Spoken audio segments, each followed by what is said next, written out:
പോകുന്നത്. നേരത്തെ പറഞ്ഞു സലാമൗലവി, പ്രവാചകന്റെ വീട് ശത്രുക്കൾ വളഞ്ഞിരിക്കുകയാണ് പ്രവാചകനെ കൊല്ലാൻ വേണ്ടിയിട്ട്. അങ്ങനെ ചരിത്രം ചുരുക്കി പറഞ്ഞാല് പ്രവാചകന്റെ വിരിപ്പില് അലി റളിയല്ലാഹു അൻഹുവിനെ കടത്തിയിട്ട് പ്രവാചകനും അബൂബക്കറും ആരും കാണാതെ ആരെയും അറിയിക്കാതെ നാട് വിട്ടു പോവുകയാണ്. നേരെ വെളുത്തപ്പോഴാണ് ശത്രുക്കൾ അറിയുന്നത് വിരിപ്പിൽ കിടക്കുന്നത് പ്രവാചകൻ മുഹമ്മദ് അല്ല, മറിച്ച് അലിയാണ്.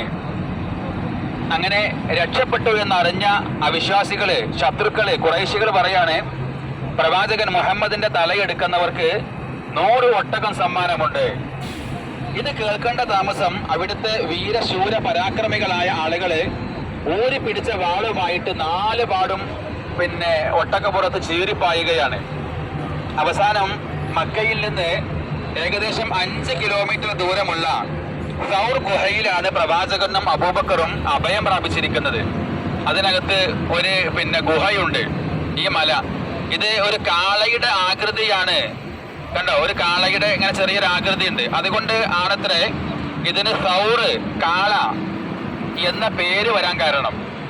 അവിടെ ഒരു ഗുഹയുണ്ട്. ആ ഗുഹയിലാണ് പ്രവാചകനും അബൂബക്കറും 3 ദിവസം അവർ താമസിക്കുന്നത്. പ്രവാചകനും അബൂബക്കറിനും ഭക്ഷണം കൊണ്ടുവന്ന് കൊടുത്തിരുന്നത് അബൂബക്കർ റളിയല്ലാഹു അൻഹുവിന്റെ മകൾ അസ്മാ റളിയല്ലാഹു അൻഹയായിരുന്നു.